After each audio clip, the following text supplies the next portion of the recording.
Episode 7 న్యాయాధిపతులు అవిధేయత చక్రం మరియు దైవ విమోచన. ప్రియమైన సహోదర సహోదరీలారా, యేసుక్రీస్తు నామమున మీ అందరికీ వందనాలు.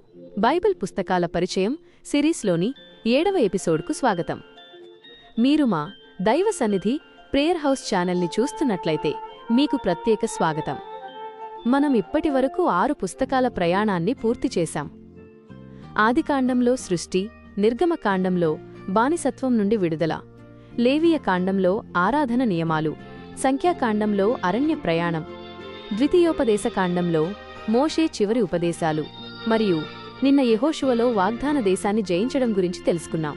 ఈ రోజు యెహోషువ మరణం తరువాత ఇశ్రాయేలీయుల చరిత్రలో ఒక చీకటి యుగాన్ని వివరించే పుస్తకం న్యాయాధిపతులు గురించి తెలుసుకుందాం. ఈ పుస్తకం ఒక అవిధేయత చక్రాన్ని, దేవుని కృపను స్పష్టంగా చూపిస్తుంది. న్యాయాధిపతులు, జడ్జెస్.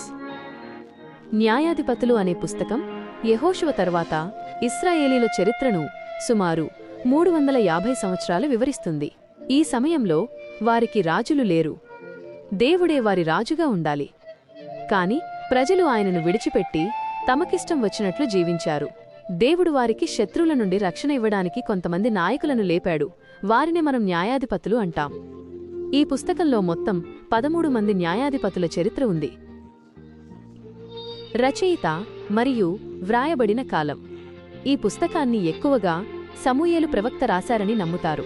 ఇది 1045 సంవత్సరంలో వ్రాయబడిందని చరిత్రకారులు అంచనా వేశారు. నేపథ్యం మరియు ముఖ్య ఉద్దేశ్యం. నేపథ్యం: యెహోషువ మరణం తరువాత ఇశ్రాయేలీయులు కనాను దేశాన్ని పూర్తిగా జయించకుండా ఆ దేశ ప్రజలతో కలిసి జీవించడం మొదలుపెట్టారు. ఇది దేవుని ఆజ్ఞలకు విరుద్ధం. ఫలితంగా వారు విగ్రహారాధనలో పడిపోయారు. ముఖ్య ఉద్దేశ్యం: అవిధేయత చక్రం. పాపం చేయడం, దేవుడు శత్రువులకు వారిని అప్పగించడం, వారు బాధపడి దేవునికి మొరపెట్టుకోవడం, దేవుడు న్యాయాధిపతిని పంపి వారిని రక్షించడం, మళ్లీ పాపం చేయడం. ఈ చక్రాన్ని స్పష్టంగా చూపించడం. దేవుడు ప్రజల అవిధేయతలో కూడా వారి పట్ల తన నిబంధనను ఎలా నిలబెట్టుకున్నాడో చూపించడం. దేవుని ప్రజలకు నాయకుడు లేనప్పుడు వారి జీవితం ఎంత గందరగోళంగా ఉంటుందో తెలియచేయడం. ప్రధాన అంశాలు: ప్రతి న్యాయాధిపతి చరిత్ర. అధ్యాయాలు 1-2. యెహోషువ మరణం తర్వాత ఇశ్రాయేలీయులు కనాను ప్రజలను పూర్తిగా వెళ్లగొట్టలేదు. దీనివల్ల వారు విగ్రహారాధన వైపు మళ్లారు. ఈ పుస్తకంలో పునరావృతమయ్యే ఒక ముఖ్య వాక్యం: ఆ దినములలో ఇశ్రాయేలుకు రాజులేడు, ప్రతివాడు తనకిష్టం వచ్చినట్లు ప్రవర్తించెను. ఈ వాక్యం ఆ కాలం యొక్క అరాచకత్వాన్ని సూచిస్తుంది. న్యాయాధిపతి 1.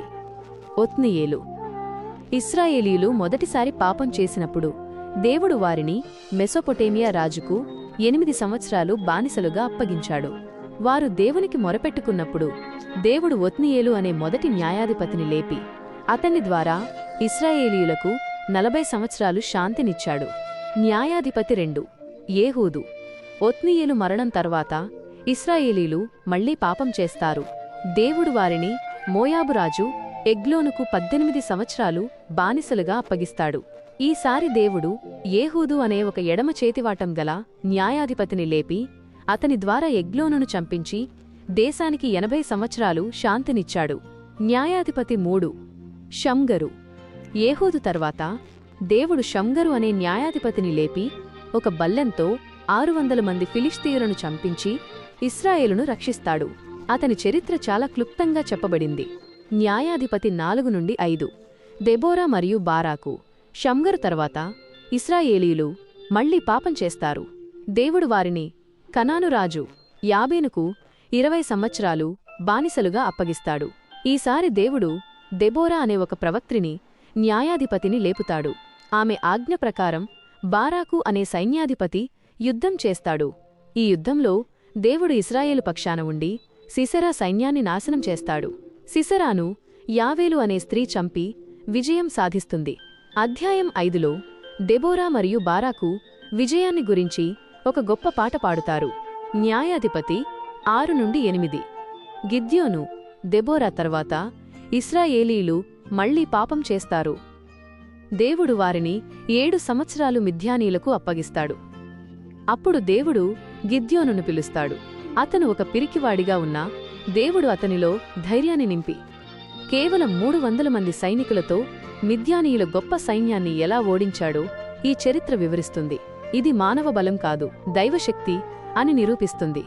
న్యాయాధిపతి 9. అబీమెలెకు.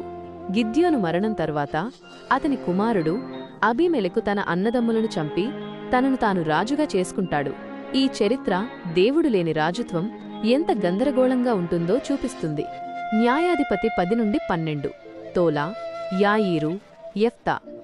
ఈ భాగంలో తోలా, యాయీరు అనే ఇద్దరు న్యాయాధిపతుల చరిత్రను క్లుప్తంగా చెప్పి ఆ తర్వాత యెఫ్తా చరిత్రను వివరిస్తుంది. యెఫ్తా ఒక వేశ్యాకుమారుడు, కాని దేవుడతని శక్తివంతంగా వాడుకుంటాడు.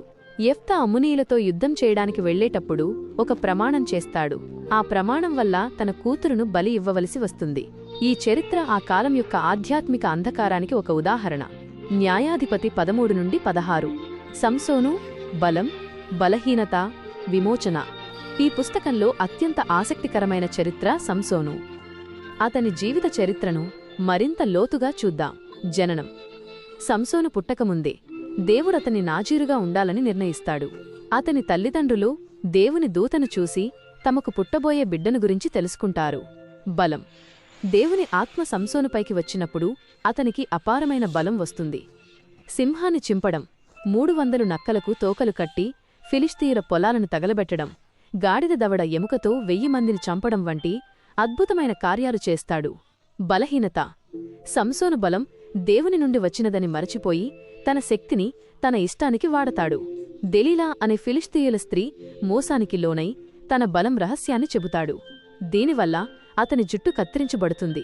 దేవుని ఆత్మ అతని నుండి వెళ్ళిపోతుంది. ఫిలిష్తీయులు అతని పట్టుకుని అతని కళ్ళు పీకి బానిసగా చేసుకుంటారు. మరణం మరియు విమోచన. బానిసగా ఉన్న సంసోను తన జీవితంలో చేసిన తప్పులకు పశ్చాత్తాపపడి చివరిసారిగా దేవునికి మొరపెట్టుకుంటాడు. దేవుడు అతని మొరవిని చివరిసారిగా అతని బలాన్ని తిరిగిస్తాడు. సంసోను ఒక పెద్ద దేవాలయం యొక్క 2 స్తంభాలను పట్టుకుని వాటిని కూల్చి తాను చనిపోతూ 1000 మంది ఫిలిష్తీయులను చంపేస్తాడు. ఇది అతని జీవితానికి ఒక విషాదకరమైన కాని శక్తివంతమైన ముగింపు. అధ్యాయాలు 17 నుండి 18. అరాచకత్వం మరియు విగ్రహారాధన. ఈ భాగంలో మైకా అనే వ్యక్తి విగ్రహాన్ని తయారు చేసుకోవడం, ఒక లేవీయుడిని పూజారిగా పెట్టుకోవడం గురించి వివరిస్తుంది. ఆ తర్వాత దాని గోత్రం వారు ఆ విగ్రహాన్ని దొంగిలించి తమ కోసం విగ్రహారాధనను ఎలా స్థాపించుకున్నారో వివరిస్తుంది. ఇది దేవుని ఆజ్ఞలను ప్రజలు ఎంత నిర్లక్ష్యం చేశారో చూపిస్తుంది. అధ్యాయాలు 19 నుండి 21. అరాచకత్వం యొక్క పర్యవసానాలు. ఈ చివరి అధ్యాయాలు ఆ కాలంలో జరిగిన ఒక భయంకరమైన సంఘటనను వివరిస్తాయి. లేవీయుడి ఉపపత్నిపై జరిగిన దారుణం మరియు దానికి ప్రతీకారంగా ఇశ్రాయేలీయులు ఒకరితో ఒకరు యుద్ధం చేసుకుని బెన్యామీను గోత్రాన్ని పూర్తిగా నాశనం చేసేందుకు ఎలా ప్రయత్నించారో ఇందులో ఉంది. ఈ భాగం దేవుడు లేని జీవితం ఎంత అరాచకం, నైతిక పతనం కలిగిస్తుందో చూపిస్తుంది.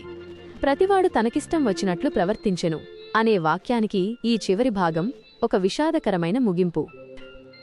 న్యాయాధిపతులందరూ వరుసగా: 1 ఒత్నీయేలు 8 సంవత్సరాలు పాలించాడు. 2 ఏహూదు 80 సంవత్సరాలు పాలించాడు.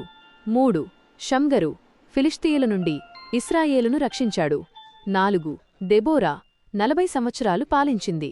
5 బారాకు దెబోరాతో కలిసి యుద్ధం చేశాడు. 6 గిద్యోను 40 సంవత్సరాలు పాలించాడు.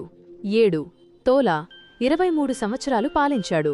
8 యాయీరు 22 సంవత్సరాలు పాలించాడు. 9 యెఫ్తా 6 సంవత్సరాలు పాలించాడు. 10 ఇబ్సాను 7 సంవత్సరాలు పాలించాడు. 11 ఏలోను 10 సంవత్సరాలు పాలించాడు. 12 అబ్దోను 8 సంవత్సరాలు పాలించాడు. 13 సంసోను 20 సంవత్సరాలు పాలించాడు.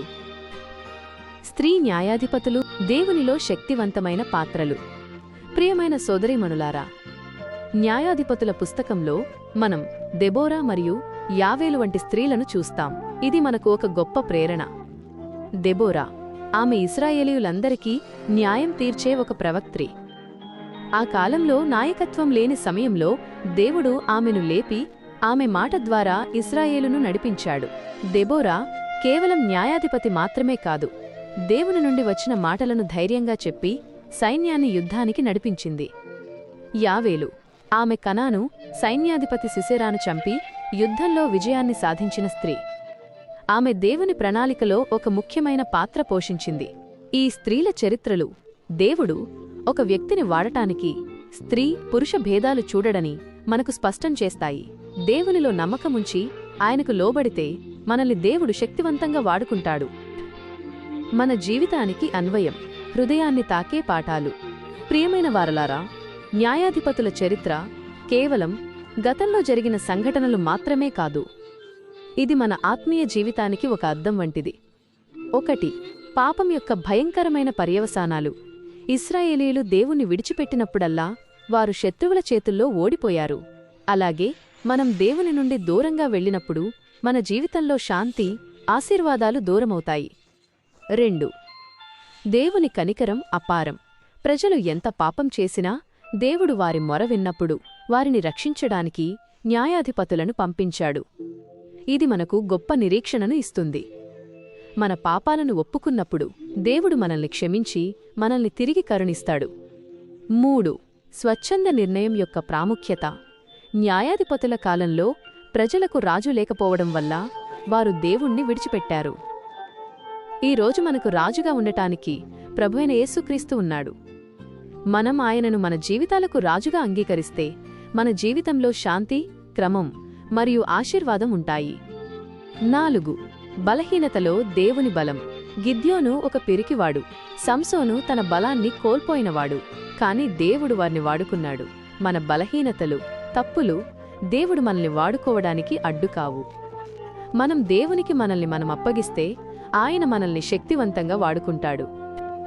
ఈరోజు మనం న్యాయాధిపతుల చీకటి చరిత్ర నుండి దేవుని కృపను చూశాం. ఈ చరిత్ర మనకు హెచ్చరికను, అలాగే దేవుని కనికరంపై నిరీక్షణను ఇస్తుంది. తదుపరి ఎపిసోడ్లో మనం బైబిల్లోని 8వ పుస్తకం రూతు గురించి తెలుసుకుందాం. ఈ చీకటి కాలంలోనే దేవుడు తన వాగ్దానాన్ని ఎలా నిలబెట్టుకున్నాడో చూద్దాం. రూతు అనే ఒక విదేశీ స్త్రీ విశ్వాసం, ప్రేమ మరియు విధేయత ద్వారా ఎలా దేవుని వంశంలో భాగమైందో తెలుసుకుందాం. మరిన్ని ఆధ్యాత్మిక కంటెంట్ కోసం మా దైవ సన్నిధి ప్రేయర్ హౌస్ యూట్యూబ్ ఛానల్ని తప్పకుండా సబ్స్క్రైబ్ చేసుకోండి. ఈ ఎపిసోడ్ మీకు నచ్చినట్లయితే లైక్ చేసి 10 మందికి షేర్ చేయండి. తదుపరి ఎపిసోడ్ కోసం వేచి ఉండండి. దేవుడు మిమ్మల్ని దీవించి ఆశీర్వదించునుగాక. ఆమెన్.